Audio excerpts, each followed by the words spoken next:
Look behind me. Look at this beautiful place I'm at. Can you see it? Yeah, All these gorgeous. cars. It's down where that sign is, where they put up Jordan on those signs. Right below that, these guys bought this. It's called One Garage. It's a social event. We're going to be tying in with them, doing all the financial services. So it was Beautiful. awesome. Very Yeah, cool. Albert wished he could have been there, but he said next time he'll definitely be there. I love it. Well, listen, guys, let's get started. You ready, Kimberly? We're on. We're live. We're streaming on. Awesome. All right, guys, listen, Jody coming to you from the One Garage here in beautiful Nashville. We've had an amazing kickoff last night. You might not could tell, but it's Matt Salvatore sitting over there behind me. He went with me on this trip, and he's just done a phenomenal job. And we blew it open. So excited about it. Build leaders and teams will follow. Just a couple of quick announcements as we start out. This is a big week for us, guys. So make sure everybody's clear on what's going on. Last night I did the kickoff here in the great Nashville area. But next week in Atlanta, it's going to be a very special event for us. So I want to make sure you guys know all about it. So it's not that one. Here we go.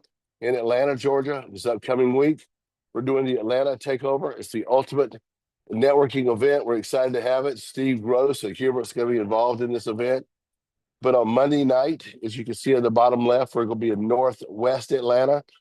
Tuesday night, we're going to be in the Buckhead downtown area. Wednesday night, we're going to be in the Gwinnett area. And in Alpharetta at the home office on Thursday nights. Guys, we're going to bring in new leaders. It's going to change lives. So excited. Make sure that you get a copy of this if you don't have it. I don't care if you haven't thought of anybody in Atlanta. Make those calls. Get your people there. It's going to be absolutely phenomenal event. We're so excited about that. And it's going to be awesome, awesome, awesome event. So make sure that you take advantage of it and that you get your people involved in it. Today, we got a great program lined up. We're going to start off with Tim O'Rourke, but once we get through with Tim, we're going to go directly to Mauricio Garcia. Now, listen, guys, we've teased you with us along the way, but we're ready to go. We're getting ready for prime time, and today, Mauricio is going to go over slowly and methodically so that you understand the first presentation and this first page that gets you to the FNA. That's what we're going to go over today, and I'm so excited about this from the simplicity and the turnkey part of it. So he's going to go through that today. And next week, he'll go into the one-page ideas and some more in-depth things. So thanks, guys, for being on. Kimberly, anything you want to say as we start out before we get Tim on? No, just super excited about everything that's going on. I know your dad is speaking in Atlanta right now to the people that are there on the Ethos trip, and seeing Nashville and Miami and Atlanta next week, and all the technology and everything. It's a fun time to be in this business. So I'm excited. It is. And I tell you what, the biggest meeting of all actually probably was even in Denver, which you're going to hear more about later. And a young, powerful group. So we'll turn it over to you, Tim. And when you're through, turn it over to Mauricio, guys. Thanks for all of you being on. It's going to be a great day. Listen carefully. Get your teammates on. Make calls right now. Get everybody on. Thanks, Jody. Thank you, Tim. Hey, I want to mention Canada. I mean, I'm really excited about Canada. We're going to blow the doors off of Canada. What's happening up there is going to be legendary. We have some products up there that you all won't believe. I mean, I've been in this business over 40 years, and I'm telling you, the Canada products, you want to get some teams up there. It's going to be exciting. So I just want to note that also on top of what Jody just noted. We're in a bit of a conundrum, but this conundrum is probably, Mauricio, the most powerful thing that has ever happened in our industry. And here's why. We've seen volatility in the markets like I don't think I've ever seen the VIX. The VIX is a volatility indicator. It tells us what the up and down of volatility index is in the markets. The VIX has been all over the place lately because of this whole tariff policy this administration is bent on doing. And if you watch it closely, Greg, it's telling a story. It's telling a story about what no one can really price right now. Stocks are not no one's able to price what the value of a stock is right now. If you look at the earnings that come out this last quarter, if you hear the CEOs, most of them are saying we can't forecast what our next quarter is or the rest of the year is going to be like because we don't know what the impact of these tariffs are going to be on our pricing. Some of the companies are coming out and saying, hey, we're going to have to pass this along to her. I mean, it's common sense, right? We're going to have to pass these fees along, these costs along to the consumer because they're going to have a definite effect. We're going to have to raise some costs. I saw this recently. This was just on one of the news channels. They're saying, a sweater that used to cost $30, let's say retail, and it cost something like, I forget, it was $7.50 to make in China. It was going to go up to like $10 to make in China because of the tariff effect. And so that was going to jack up the price, basically retail of about $36.99 from $30. So we're seeing about a huge increase on the retail price. Now, what does all this mean? And this is why I'm talking about this is this is an inflationary effect that's going to hit America over time. It's not going to happen all at once. It's going to take a while. But this is the effect of tariffs and change in policies like this. And I think some of the people out there, and I've been talking about this for some time now, is this guy Trump he's a negotiator, right? I mean, he said what 150% tariffs on China. Come on, we know that's not going to happen. He pretty much though has the baseline tariff policy across the world at 10%. At January 1 this year, our baseline policy with China and with Canada and our trading partners here in North America, Canada and Mexico were zero basically. Now they're going to be 10%. So pretty much 10% is where he's trying to get to with everybody, which is going to have an inflationary effect. So what does that mean? What does that mean to us, right? That means that we're going to see a rising inflation. Rising inflation means what? They're going to have to keep interest rates high, okay? That means that we're going to see our trading partners start to diversify throughout the world. We're going to start to see some effect of unemployment start to hit. We're going to see a slowdown in our economy as our trading partners start to shift. China's going to try to do more with Europe. They're going to try to do more with Asia, with Australia. We're going to start to see this diversification. We can't just go into being a manufacturing country all of a sudden like Trump wants us to be. That takes decades to do. Sure, we're going to get some contracting over here. We're going to start building more cars over here. He's going to get some victories, but it's going to take time. We're going to create some jobs. We're going to lose some jobs. But the big effect here that I'm talking about is we're going to see a slow transition into higher inflation, which means the Fed isn't going to be able to act. That means a slowdown in the economy, further slowdown in real estate. I don't know if any of you, I think a lot of you have some connections to real estate. So you're going to see real estate is still kind of bound up. I think it's a tight market. If you watch my news on that, I think we're still hovering around 6.96. You can probably get 6.75 on some paper out there, but we're pretty much hovered around that 7% on the 30-year mortgage. You can get a lot lower on 15. Up in Canada, we have a product up there with BMO, which is Bank of Montreal. Up in Canada, they got to refinance their mortgages every 3, 4, and 5 years. They don't have 30-year loans. They don't have 15-year loans. I didn't know this. I go up there and meet with these people. It's like, oh my gosh, you people have to refi your loans every 3, 4, and 5 years.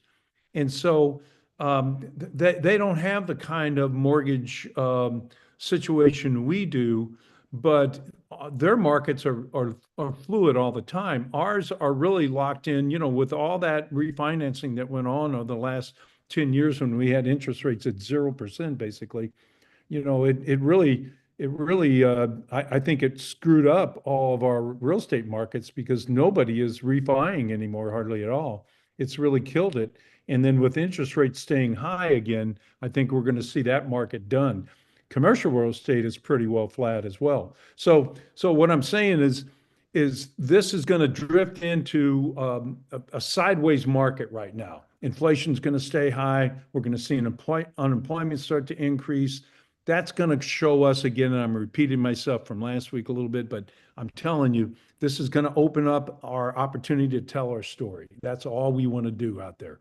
Mauricio, what you're doing here today is you're giving us tools. You're giving everybody here a, a, a, a highway, basically, a way of explaining what we do, you know, a logical sequence of things that we do.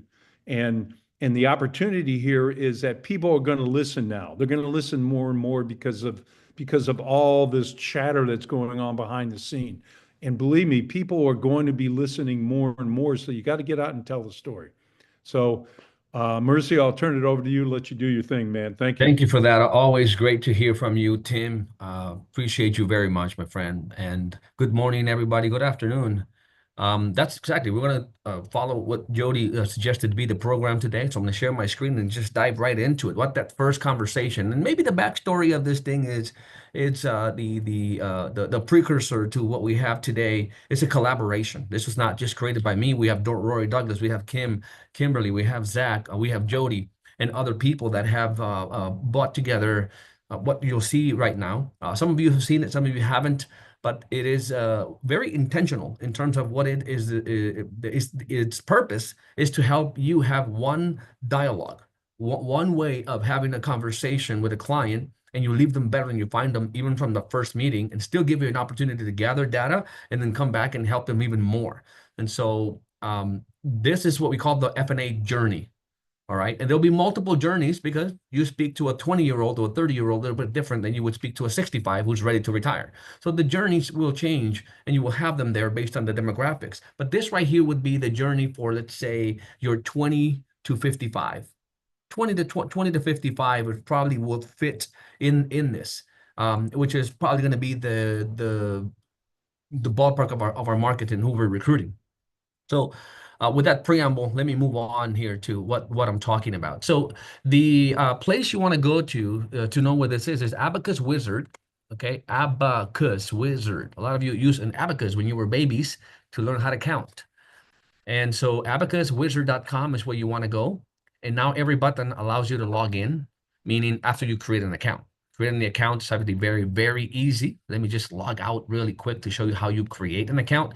You go to register, put your name, email, phone number, HGI username, and then you create your password. That's it. It's not, there's no monthly fee. Although this is the equivalent of putting $1 million in your hands, not just in programming, but if you talk about, if you understand that time value of money or opportunity lost, then you will see that it's even bigger than that. So we're going to dive into exactly the FNA journey, which is what we spoke about, the FNA journey. And think of it this way. It is it's like a straight line. You talk about the 3 events, you can quote the term, you can take the FNA when they have assets, because you'll know if they have assets in this first conversation. And then you explain to the client what the journey is so that they know where you're taking them to. And then you have quick references for IUL and FIA. If you were to need them at this moment, sometimes you do, and you have some tools depending on how the conversation goes. But the basis of this whole thing is the following. This is the structure of this FNA journey process. So it goes something like this. Mr. Client, whether it's a recruit or a referral, congratulations for taking the time to look at your financial picture. My objective today is to leave you better than I found you. But before we get started, I'd like to ask if there's something specifically that you would like to accomplish as a result of our meeting today. And then listen. They will tell you. They will tell you, no, I have no idea. Or they'll tell you, yes, I'm looking to whatever the goal is, you take notes. And another thing I'd like to ask following that is, okay, thank you for that. I think we can help you with it, with your goals and what you're trying to accomplish. But I want to learn more about, what's your body of work? What do you do for a living? Just tell me more about your family, and take another, let them, 3, 4, 5 minutes, just so you be more acquainted with their, their situation. And Doesn't matter if it takes 3 to 5 minutes, that exchange, then you basically do sort of a stop and say, okay, well, thank you for sharing that.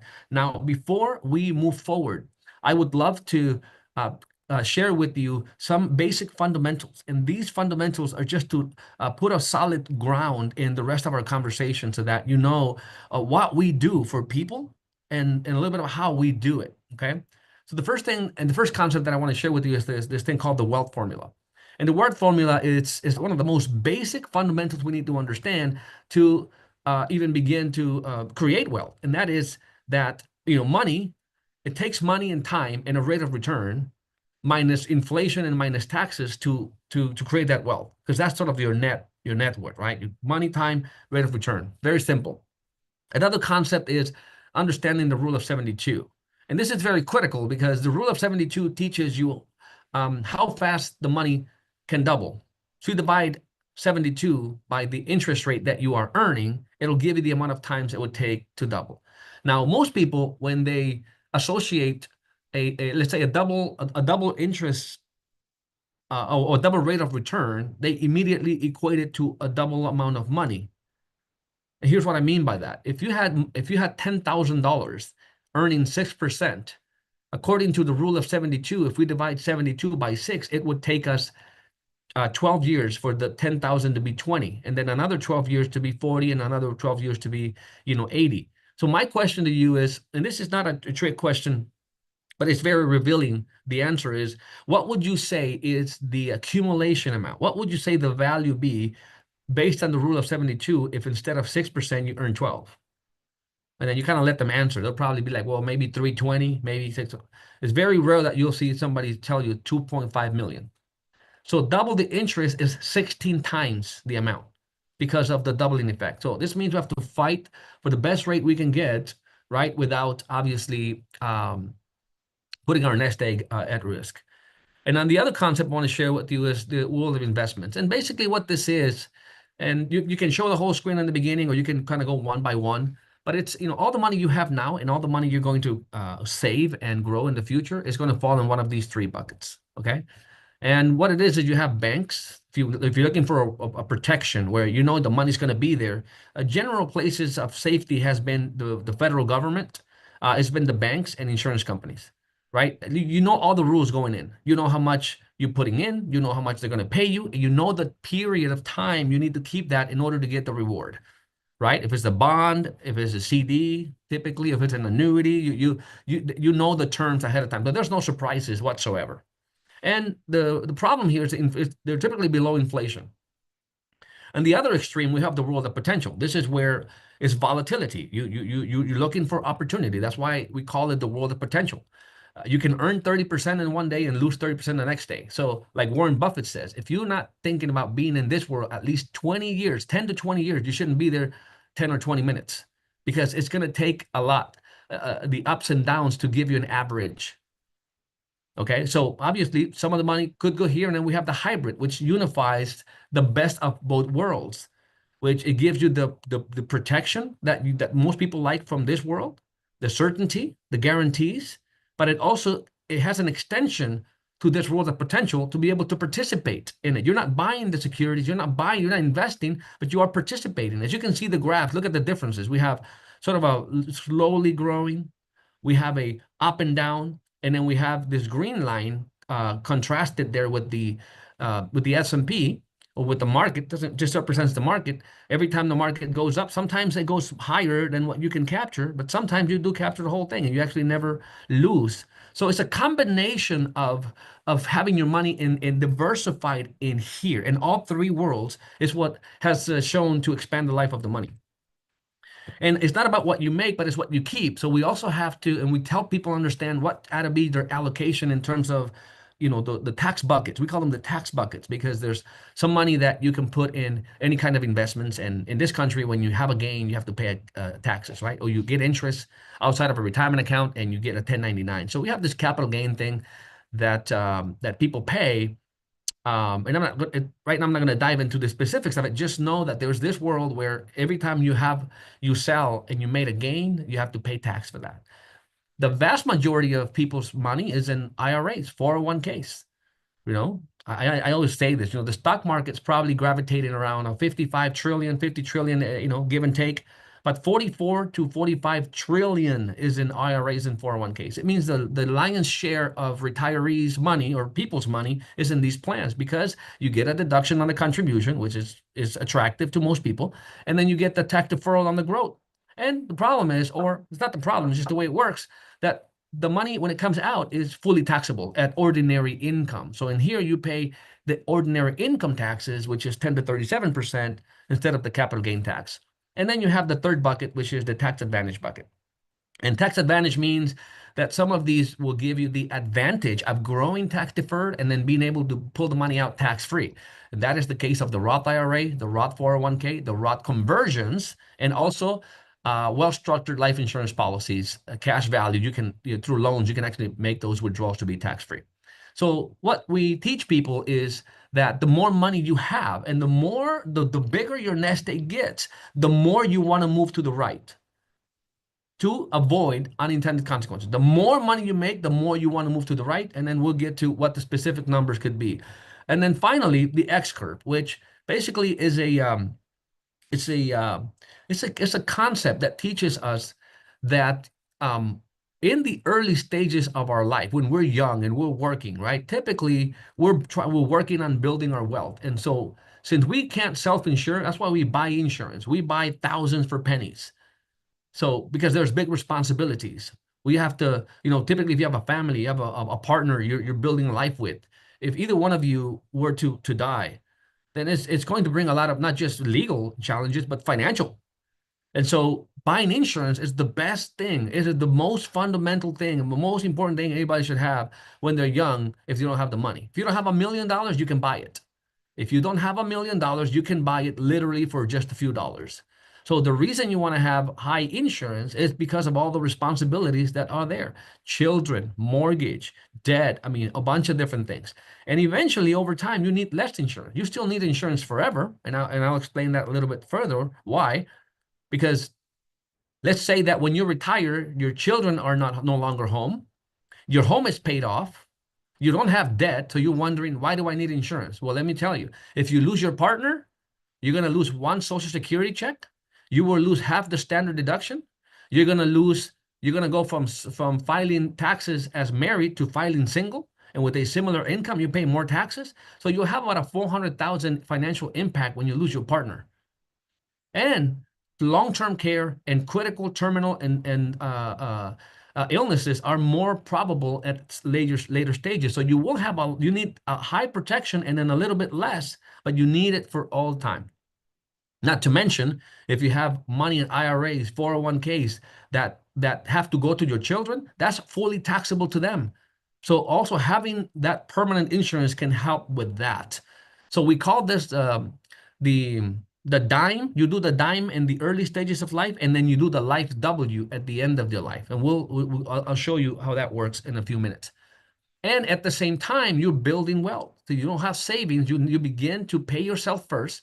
And you build wealth over time. You build wealth. You take advantage of compound interest. You give time, which is the biggest fertilizer in your plan. You allow for the time to do his magic to compound. Okay, so that's basically what that is. So to make this a little bit more interactive, and like I said in the beginning, to give you a very clear picture, more individualized to you, I want to cover the following things. Tim, there's three things that we're going to experience as human beings that we have in common. That's what we call them, the three common life events. What are those? Well, the life events is that we're going to do the best that we can today to maintain our current lifestyle. And then after working 40 years or sometimes even longer, we expect to maintain that lifestyle in retirement. And eventually we're going to die. We don't know if it's going to be prematurely or, we're going to die. That's a life event that we're all going to go through. So if these things are going to happen and there's nothing we can really do about it, like they're going to happen, the best thing to do is to be prepared for that, won't you think? Yeah. Okay. So let's just go through your situation, because I want to show you, especially because how much money you need today to maintain your current lifestyle. Like, that. What most people don't know is what it is the size of the nest egg that needs to be there in order to support the lifestyle that you're going to get accustomed to. And eventually, what is the proper way to be protected, no matter what life brings? And so, if you are married, right, what's your name? So your name is okay, Mauricio, right? Your name and your wife's name's Lorena. Okay, good. So if you guys were to retire today, Mauricio, if you were to retire today, how much would need to be in your checking account every first of the month for you to be able to maintain the current lifestyle? You mean $5,000? Okay. Now you're 45 years of age, right? And Lorena, she's 40. Okay. And when would you realistically like to retire? Meaning, when would you like to live off of the assets only? You're not working. Retirement means you work if you want to, but you don't have to because you have enough a sizable nest egg and a pension and Social Security, whatever that can support your lifestyle. What age is that? And I say that to avoid them coming up with, I want to retire at 47 and they're 45. That's just ludicrous. I mean, it's a noble intention, and I don't say that. This is just open a parenthesis here, but I kind of help them put their feet on the floor and be realistic about retirement. They could say 65 or 67. So let's say 65. Okay, so if you want to accomplish that, you have 20 years. How much do you currently have saved for that purpose? All the savings, we've got only about 250. And right now, because it's preliminary, you want to gather that, right? 250. Okay. Now, how much are you saving a month right now to be able to get to do 250? Well, we save about 1,000. Okay. Now, let me ask you a question, Mauricio. If the plan needed for you to save a little bit more, how much could you realistically save additionally to the 1,000 you're already saving to make sure that we get to the goal? Well, the client's going to look at the wife, and I think we could do maybe another 200. Okay, so we'll just keep that to we're gonna do it, and we're gonna run the numbers based on what you're currently doing and see if we need those $200 extra to be applied to that. What's your income today, Mauricio? I make 80,000. What's your income, Lorena? She makes X amount. Now, here's two things we will assume, guys. We will assume that your portfolio, your money is going to grow at 7%. If that's too aggressive, we can go down to 6%. And I wouldn't go more than 7. But 6, 7%, it's better to be conservative on something like this. If you want to be more aggressive, we could do 7. And we are assuming that we'll get some Social Security. So if that's the case, here's your number. In order for you to maintain the same lifestyle that you buy today with 5,000, you're going to need 9,424. At 65, you will need 9,424 to buy the exact same things if inflation stays about the same. And that's assuming at 3%, guys, not the crazy inflation on other things. Okay, so we'll add the disclaimers again. Still polishing, but so it means that you need to have a nest egg the size of 1.4 million. If you have 1.4 million, you can comfortably withdraw 9,424 and not run out over the next 30 years because that's 4%. It's a 4%. You are withdrawing about 4% of the nest egg. So at the current rate you're doing, like you have 250 and you're saving 1,000 a month, it looks like you need to save an extra $21 to accomplish the goal because the road you are on is taking you to 1.4 million. So you're in good shape. You just need to add a little bit more, right? Now, if I'm saving only $500 a month, this is just for you guys, if we're changing the client, then you need $521 a month to get to the goal. All right, so this is going to open their eyes. It's going to say, okay, so we're going to talk about how we can actually accomplish this. But I wanted you to know what is the size of your nest egg, what you're shooting for, because this is what you need. If you elevate your lifestyle and you spend more, then it means you would need a little bit more. Okay. Now get to the second part, which is addresses the what if we die too soon or just live too long. So you guys have how many children? You have 4? Okay. So what's the total debt you guys have right now, excluding the mortgage? Well, we have, 30,000 between car payment and some credit cards. We still owe 250 on the mortgage, and our home, I think the value is around 600,000. And we have like some wine, we like wines, and we have like $10,000 worth of very fancy wine. And so here's what I love about this. And I kept this here for education for us agents. and also for the client to know his net worth. Plus, you're going to need it for something. So just one click, it tells you what the client's net worth is right there. And now it's asking you, of the 250,000 that you have saved up, how much of it is specifically in pre-tax, meaning 401k IRA? Well, we only have about 150 that's actually in a combination of IRAs, 401ks. Good.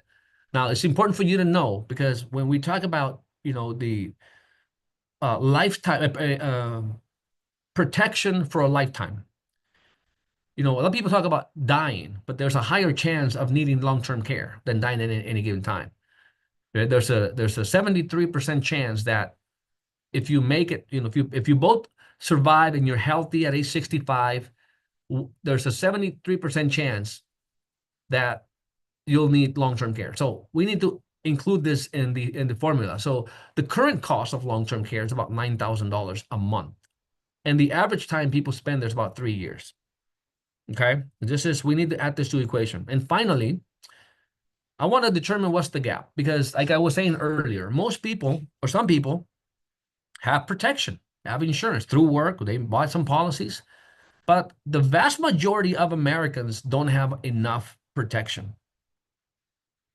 And even those that have enough don't know like what the right balance between term and perm. And so we have to start from what you have currently. So what is the terms? How much insurance you have in term insurance? Well, I have a $500,000 policy I purchased from Primerica, and then my wife, she's got a $300,000 term policy. None of us have permanent. So okay. So Mauricio, here's the thing. To be properly protected, right? Remember that X curve? To be properly protected, 71% of the insurance you need needs to be term. Hey, Mauricio, 28% needs to be perm. I And- think you gave 300,000 permanent to you instead of Lorena. I'm sorry? Go back up for a second. I think Oh, you gave yeah. it to you instead of Okay, Lorena. because they're next to each other. Thanks for you caught that. So it said existing permanent. I got 0, and then her term, let's say, is 300,000, and none of us have that. That's a good point. Thank you for that. So yeah, just pay attention. So this is the right one. This is the right calculation. It means none of us really have permanent, right? We only have the term. So this is your allocation, and we have the dime. So, Mr. Client, you really need 1.2 million in term, and you have 500,000. So we need to close the gap on the 760. So regardless of what you decide to do, regardless of any other findings that we discover, right? That's redundant, but whatever other opportunities that we see, regardless of anything, what I would like to accomplish today is to make sure that I don't walk out of here and I don't end this Zoom call without you being properly protected, because it's really so inexpensive. I would say this is more important right now than adding an extra $40, $50 to any plan in terms of retirement. It's really making sure you have the right protection, because if you were to pass and the debt's paid off, 10 years at least of income is replaced, mortgages eliminated or paid, and you have the means to be able, for the 4 children to be able to afford at least public school. That's 760. And then on the permanent side, because the best time to buy it is when you're younger, you would already take care of any final expense, any estate taxes. We don't seem that you have that problem. Any inherited IRA taxes, long-term care benefits, and even the widow cushion, that's all going to be taken care of with that permanent insurance. So that's what we'd like to do today. And let me just show you how inexpensive it really is to have this protection. And of course, you can go down here and let's say you want to quote with Corebridge. You can quote with Corebridge. What was that? 500,000 or something? Just about quickly here. So you can immediately not print, but submit. So you could do. So let's take, if we're thinking maybe a 15-year. And I'm going to add that, like, what term would you recommend? And it's going to be based on the youngest of the children or the how many more years you have to pay the mortgage. Because sometimes you have to determine, like, what term. So you have to have a basis for that. But let's just say you do a 15-year, that's $40. Between $40, $50, that's what you're going to be looking at. I think that's the best investment. Although this is not an investment, but as a logic, it's the best investment you can do to make sure you're properly protected. And then if we did for Lorena, she needs 860, and you can go in there and just quote that, right? And then say, so that at least we want to do that today. Is take care of the term. And I'd like to come back with proposals of what we can do with the perm. All right, you're good with that? So we're going to take, and then you can basically close that in terms of the term, and you can basically go take the applications right here. When you go term, you can go to the company you chose and start taking the application, right? And so if you did that just in the first meeting, that would be great. But what I like to do all the time, since this person had $250,000 and they has a home and it's got a net worth of 500,000, I would like to create an FNA. So you can see the information stored here. Watch this, guys. This is going to blow your mind. I click on Save as New Client and Start the FNA. So you click on Start the FNA, and that information is populated over here already. So all you need to do is take that client to this journey here by taking the FNA. What is it? You collect their information, marital status, gender, occupation, employment, health. You need this for policy. Address, right? Phone, spouse, date of birth. I'm not going to fill this whole thing, but I just want you to know where this is. It's 1984, I think. So, wow, 1984. Okay. Female, occupation. I would just say unemployed. Well, she's not unemployed because she's earning or something. But yes, for you know. So, what is the? She's full time. She's full time unemployed. That's funny, and an excellent health. And then either you move, even if you move the tab or anything, but I would always just to double check, save the draft or click next step, and it saves the data. And so now you get to retirement planning. So it captured the 5,000. It says that you need to replace 100% of that retirement income, when they want to retire, how much they're saving. And this is the Social Security. Most people don't understand like what the Social Security benefit. You can basically say, when would you like to retire? 65. It'll give you an estimate, right? Because at least for this, or you can have them go to Social Security Administration, create an account, do this. This already took the average. So you can kind of do this at least to begin sort of your planning. If there's any additional pensions or stuff, you can capture that here. All of these things are default. I wouldn't move these because I'm doing a 90-year life expectancy for both of them. Investment rate of return is about 6%. Inflation is about 3%. This one you do need to fill out. I may move this up. So filing status, how do they file? They file married jointly. Then you can look at the tax brackets. Like there's this cylinder. So if their combined income is between 206 and 394, they're in a 24 and a 24. If they're 96 to 206, they're in a 22. And then all you do is pick the state. What is it? Is it Georgia? Then it'll tell you what the tax rate is state in Georgia automatically. Okay, so you do that, save it, you move on to the next. And now you're gonna go and focus on family planning. And it'll say, okay, how many children you said you had? You have 4 children. So right here in the children, you put their names, and I say, let's say I'm gonna put 1, because you can just fill all the children's information here. And what you want to plan for, either college or private. By default, it's just public colleges.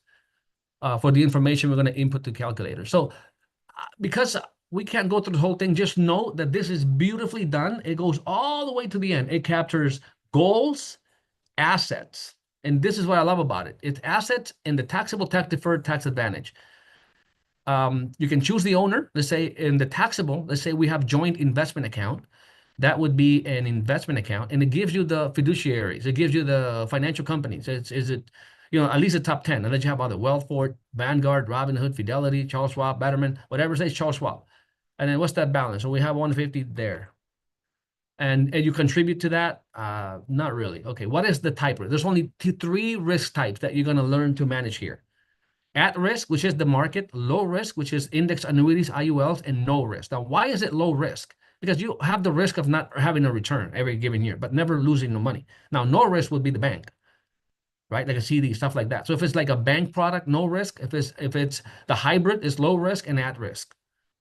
This is very important to know what the categories for the calculations you're going to do later. So let's just say this is at risk. I'm not saying, this is not a risk portfolio. It's just at risk because it's in the market. It's investments. So you add another item, and you could say now Mauricio has a checking with, now it's going to show banks. Now it shows the banks. So it shows, let's say, Chase Bank, and we have $30,000 there, and I don't necessarily contribute. This would be no risk, right? And then you can move on to tax deferred, and tax deferred is, well, this should not be there, the joint, because you can't have a tax deferred or retirement account at joint. So let's just say Mauricio has a 401k now, and he has with the 401k managers, and let's say ADP retirement, and I have I don't know, $50,000 in there, and I do contribute $500. Okay, we'll add the employer on this, but for now, just keep it balanced. I said 50,000, right? So it's 50,000. And you can add as many of them as you want. And then you have tax advantage. And tax advantage would be if you chose, let's say Lorena has a Roth IRA, right? If he has Roth IRA or even a cash life insurance, we added this. Most people won't include this here, but I think it should be in here. It is an asset class. So you put that, now you have the insurance companies or others, the sort of the mains that have cash value policies.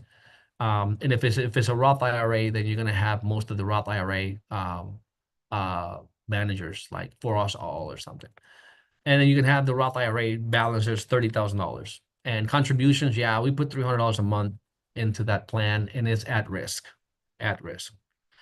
So once you have all that, you can move on to illiquid assets. Now, what are the illiquid assets? These are the non-spendable type assets. The illiquid assets, I'm sorry, are like a home, like wine, like collectibles, like baseball cards, like Pokemon cards, whatever that is. So if you have a certain asset type, let's just say fine wine, right? You can have a description and what's the risk. You'll say no risk, although maybe low risk, but it's not really going to major in. It's more for data. But what's the current value of that? Well, it's $10,000 in that. And then you could go and add another asset, and that would be maybe Lorena, and she has all real estate actually goes here. All real estate goes here. All your primary and all other real estate. So most likely that is going to be a real estate, and that may be joint, and that would be the primary residence. And this would be no risk, although we have to have a debate on that. And the value is 600,000. And there's no monthly contribution to that, so don't worry about it. So you add the assets, right? You just go through the all asset. You can have maybe you have a joint, we have commercial, we have real estate, and then you may have this would be the second home. And I'll put no risk, and we'll have that to be $500,000 value. And so anyways, you just add all the assets. It's going to sum everything up here. And then you go to risk assessment, which is identifying the client risk tolerance. And we summarize it to avoid 20 questions, but still get to it. Like, how do you condense it? So this is the question. How would you like to describe your investment experience? None, some, have diversified portfolio. I'll say here. How would you react if your investment lost 20% in any given year? I don't know. I will probably do nothing. How stable is your current income? Very stable. And which of the statements best describe your attitude towards investment risk? I avoid risk at all cost. I prefer minimal risk, even with lower returns. I'm comfortable with average risk of return and average risk, average return, or I want to take above average risk for above average returns. I kind of feel like this is me. So I'm a moderate right here. I get 14 out of 20. So I now have my risk profile.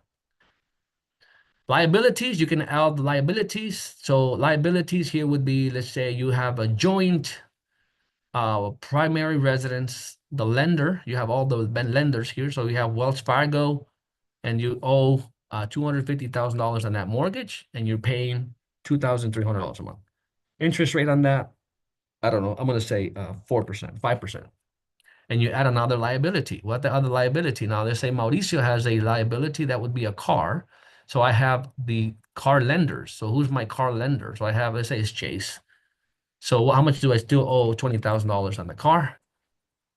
My monthly payment on that's like $900, and the interest rate on it's like 7%. And so you can add all the liabilities, okay? Add all the both joint or both you have. And then you move on to insurance, and you have life, health, disability, and long-term care. So life, okay, so you have a life policy. Mauricio has a term with a provider, let's just say it's Transamerica, with $250,000, and the premium is $45, no cash value. Beneficiary is Lorena, and the policy number is whatever the policy number. You can add another policy. The other policy would be Lorena's. She has a whole life policy, and those whole life providers are Northwestern Mutual, New York Mass Guardian, Prudential, blah, blah, blah, or other. If it's other, you can type it right down here. You could say, I don't know, Lincoln. I think Lincoln was there, but if you had a other, I think Lincoln's here, not here. But because I just spoke like the top 10 in the whole life market. Like if you went Universal Life, you're gonna have a different. You're gonna have Allianz, Prudential, American, Nationwide. You know, have these guys here. Debt benefit, let's say it's $250, and I'm paying $450 a month. I got a $20,000 cash value in that policy. The benefit is Mauricio, and my policy number is X. So again, you can add all those. You can add your health. It'll have all the health providers. If you have health insurance, you can choose who is the health insurance provider. So you can not misspell. So you can have that, Molina or whoever that is. And same thing for disability, and same thing for long-term care. So you can collect all the premiums here. And income, what are the income sources? So you have the owner, Mauricio, has a salary, and he makes a month. They pay $6,000 a month, 72,000, and then the wife. So you can add all the incomes from any source, right? Lorena, she also has a salary, and her amount is she makes 5,000 a month, and you can move on to the next one, right? And so you can add them all the different incomes you have. Finally, expenses, all the expenses that they already had in the past, they're pre-populated, so you don't have to rewrite them. Like we know they have in the household, we already collected the mortgage. If you have anything else, you can do that. You can just go to whatever is pending, like how much you spend in food, dining out, clothing, right? So whatever you need, because everything else was already pre-populated, right? On the other category, it's already done for you, like education and loans and health. All the insurance premiums are already here. How much they're paying. So just add whatever is needed. It's going to continue adding. Like if I did a food, okay. So jointly we spend in food. I think we spend $1,500 a month in food. You can add that, and then dining out. Man, we dine out a lot. So I don't know. I think we spend another $1,000 in dining out. But you know, we have 2 children. I mean, 4 children, so it's actually 2,000, right? Not every month, but you know, and so it adds up to your expenses down here. And then finally, you go to the estate planning. What do you have? Do you have a will, trust? What do you have? I have none of that. Okay, great. So notes, any final notes? Remember, Kimberly was fighting for the final notes. So you can add all final notes for them, recommendations, any notes, and then you can do the next appointment. You can book the next appointment right here. Let's put a date. What is it? What's today's date? Let's say 06. I can go here too. I mean, I can type it or do it. No, so it's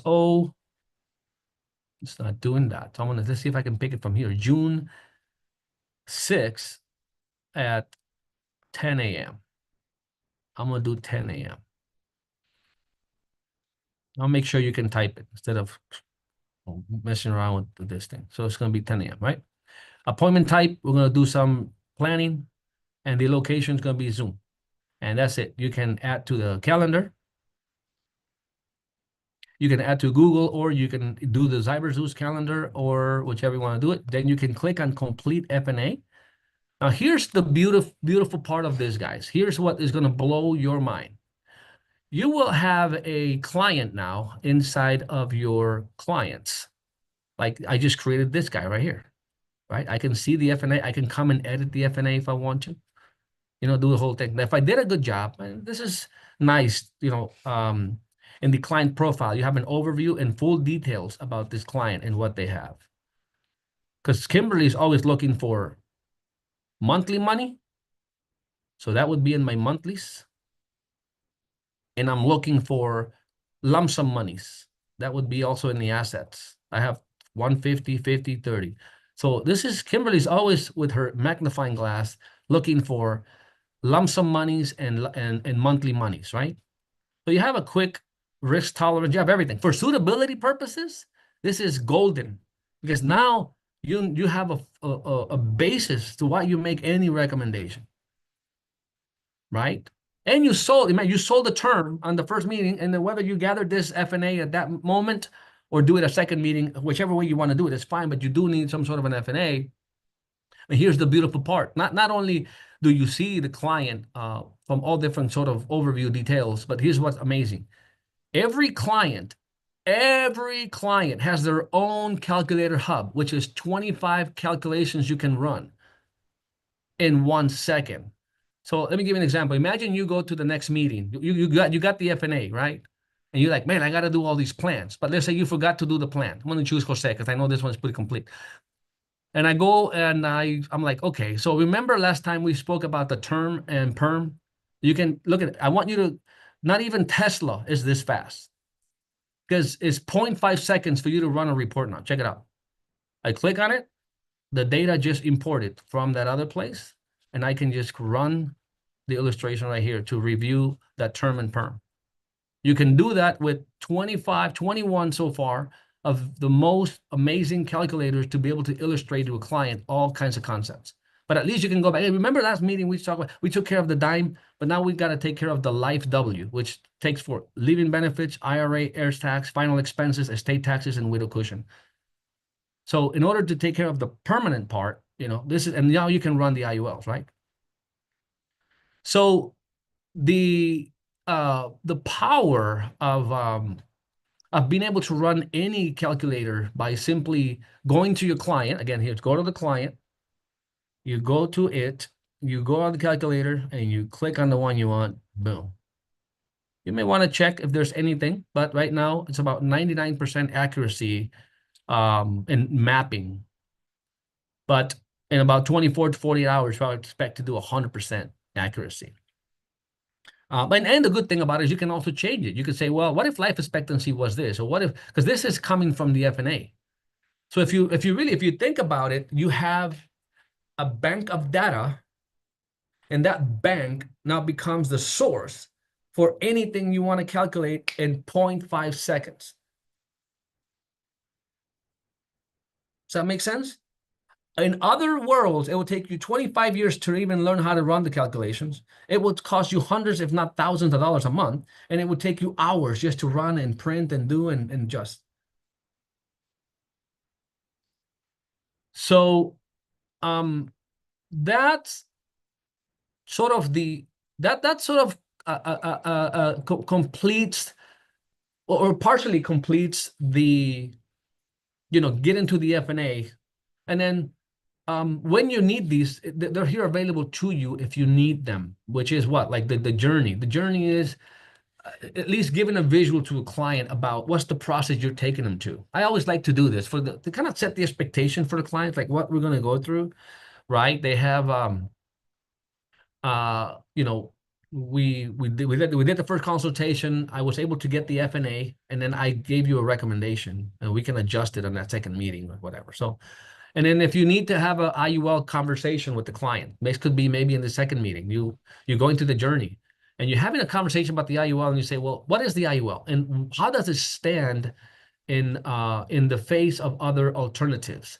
And you can say, well, the IUL, just picture this: you put money into it, and you get insurance, right? You cover your permanent part, but in addition to that, you have a bucket that you can put more money. You can put more money into this bucket, and actually it has no contribution limits as long as we adjust the protection. And what it is, it has growth that's linked to an index. It's guaranteed on contract, in paper, never to lose. It's got tax advantages. And so quickly, if you want to like illustrate what growth means, is this is what growth is. Like growth meaning that you can have a growth on an IUL without running the risk of losing. You have your little locks here. So you have safety. This is what it means. Safety, it means it locks in every time there is either even when there's a market correction, you're locked in for principal. And when you have a market gain, it's locked in your new gains. So you have locks all over. You have these beautiful locks all over the place. What are tax advantages? Well, these are the Internal Revenue Code that basically you can refer to for, I'm not a tax advisor or anything, but this is what makes insurance so unique, is that tax-free growth, tax deferred, these tax-free distributions, tax-free living benefits, and tax-free death benefit. And these are the Internal Revenue Codes, 72E, 7702, 72OB, et cetera, if they want to do that. And down here is it compares. You have a one list to compare IUL among the other vehicles. Now, I never put down any vehicle. I never put any vehicle down. I just say they're all great. They all do so unique things. Now, the reason why IUL needs to be in the portfolio is because of the other things it can do that most plans can't. And if you want to get to specific, like what's the difference between CD or IUL, or what's the difference between a 529 and IUL, or what's the difference between a real estate versus IUL, what does it have and bring to the table? The 4% rule, this probably closes most of my IULs. This conversation closes most of them, because then you completely disarm that individual. And it's for them to understand that having that, thinking the Dave Ramsey way of you can just pull out 10, 12% of your portfolio in retirement every year and expect to last 30 years, you can put that to the test. You can put it to the test and see that when you withdraw more than 5%, you start to get into the yellow, right? And 6%, you're in the red now. This is the chances of the money surviving for 30 years if you withdraw more than 5%. So you don't have to show all of this to the client. It's just what you need. And then if you need to illustrate the IUL, I give you the links right here, direct. Right? If you Mauricio, haven't, I think this is fantastic. Obviously, it's come so far and you've done so much work, and obviously we all appreciate it because you're making everything that was complicated and did take, not that you don't still need expertise and understanding, but to be able to press a button and allow it to do it for you in just a couple of seconds is huge for everyone, whether you've got experience or not. It's fantastic. Thank you for that. And I know we're probably out of time for this. I wish to just say that there is one for the FIA. Same thing. Like you have all the comparisons from everything, right? I like this one more professional instead of an image. So we're changing those images to more of enterprise level type stuff, And then you have these tools. Now, these tools are, I will end with these. This is very powerful. And we haven't even scratched the tip of the iceberg.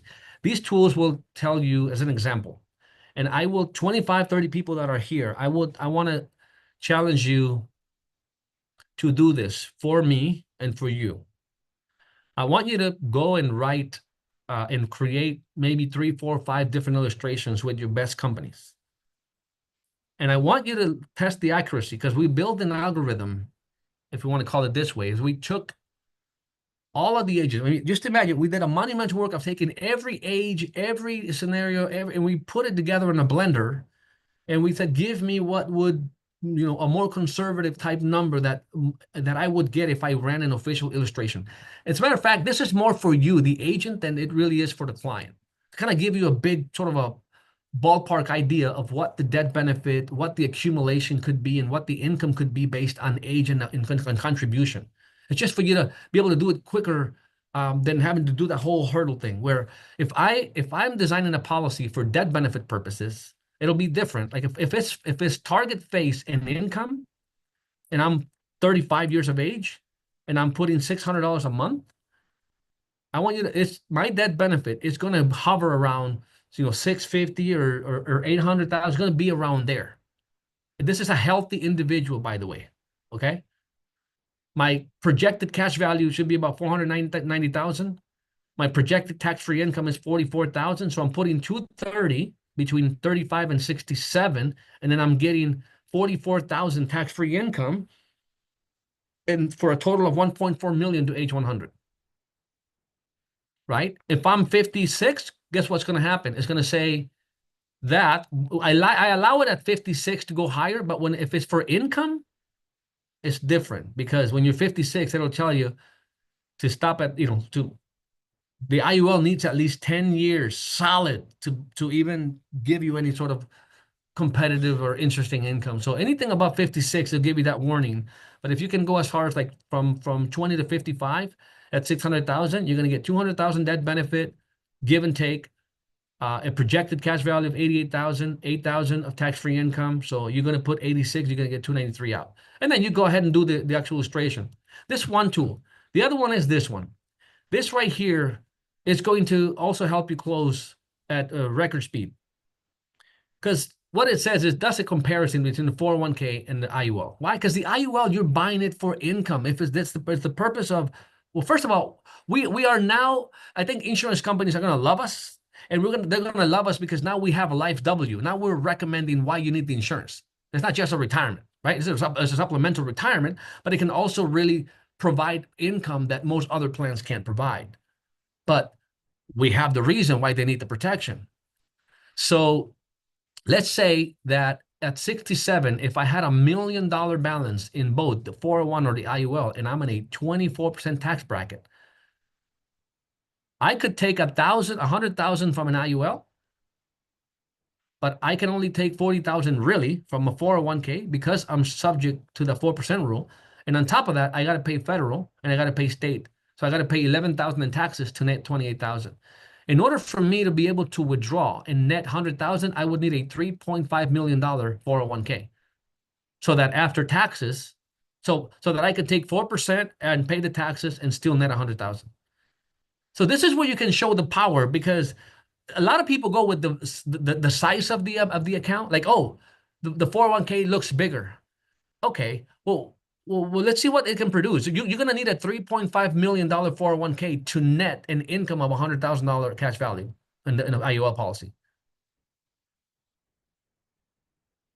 I don't know if I can get any comments from you guys, but this right here is what helped me illustrate to this client that if they stay on this road and they see and they die with this policy, they're going to get a rewarded handsomely because they're going to be able to get income that is that good. So here's another one photo or one image that explains a lot. If you say, well, Mr. Client, how much income do you need to net in retirement? Like, how much do you need to net tax-free? Well, I need to net $120,000 a year, but I'm going to be in a 22% tax bracket, and I am in a state that taxes that. So you're going to need to withdraw 169 from your 401k so that you pay the federal tax, pay the state tax, and you net your 120.